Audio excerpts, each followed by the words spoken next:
because of leprosy. Not only that, but people with leprosy had to walk around with their hand covering their upper lip, screaming out, unclean, unclean, with their heads down, unclean, unclean, unclean.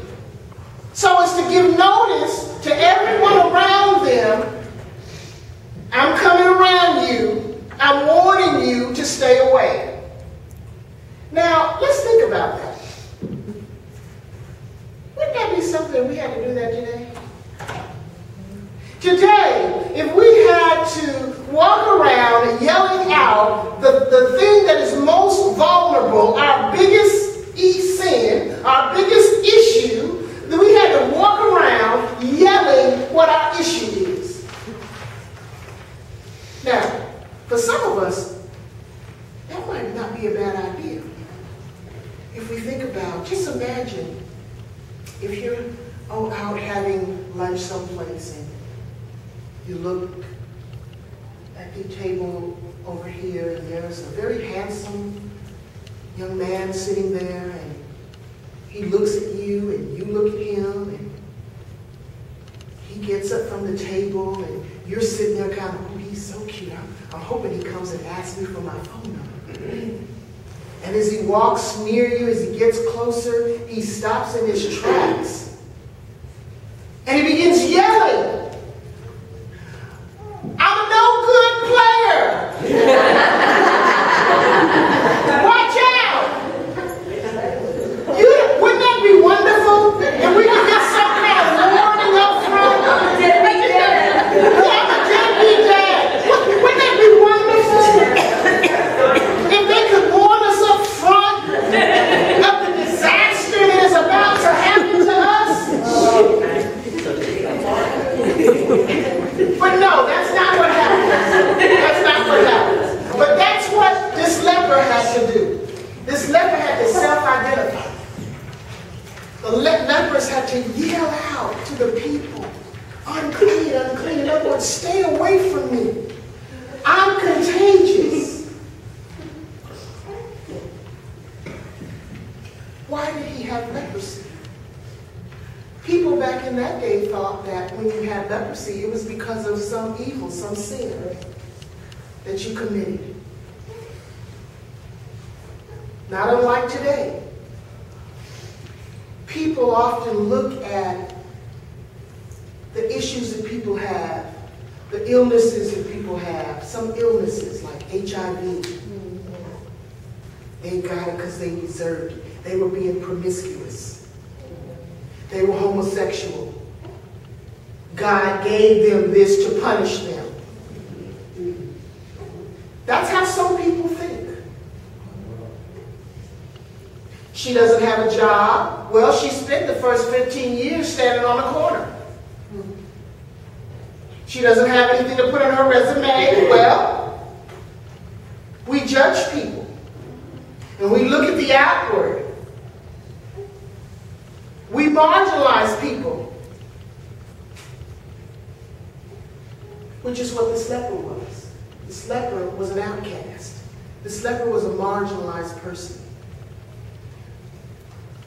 But remember I said that God hurts when we hurt? What did Jesus do in this passage? This man, this leper, this man who nobody wanted to touch, nobody wanted to come near, came near Jesus. And he said to him, he said, you know, he didn't even come asking for anything. But he said, now I know that if you want to, you can. You can make me clean. You can heal me. And Jesus said, I want to. That's what Jesus is saying to everyone in here. I want to. I want to do it. I want to transform your life. I didn't cause anything that happened to you to happen to you. These women were right. People have choices. Because God gave us the gift of free will.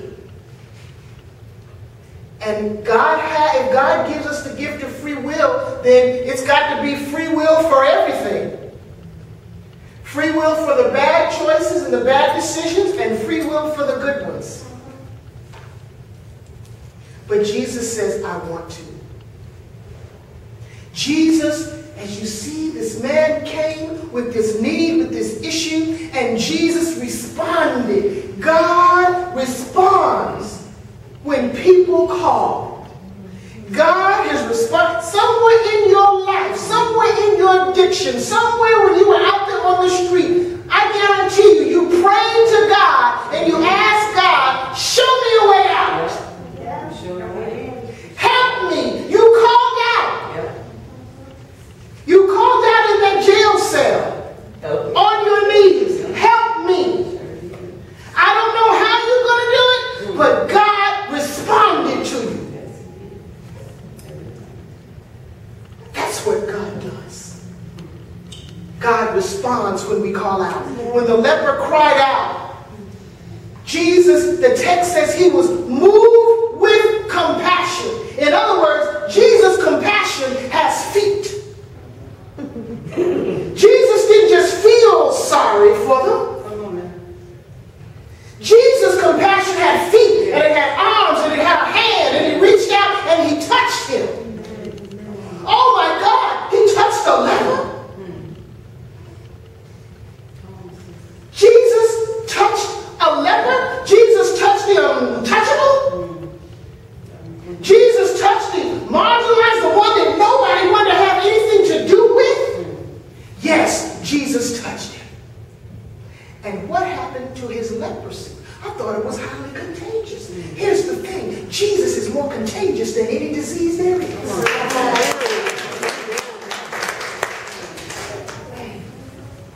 Jesus is more powerful than any issue you may have.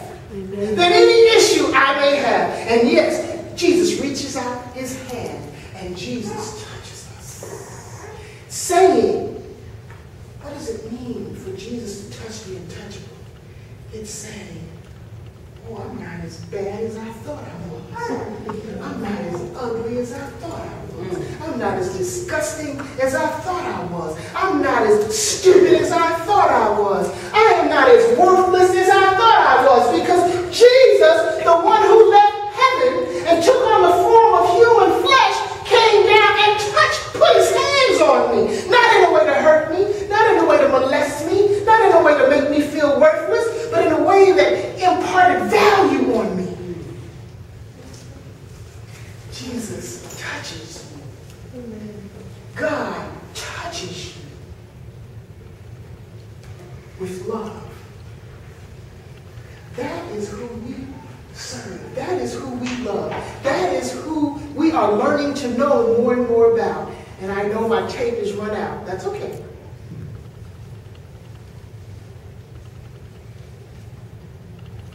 So what happened? This leper. Oh, one of the other things I've got to you about a leper. You know, they really weren't even allowed to come inside the city.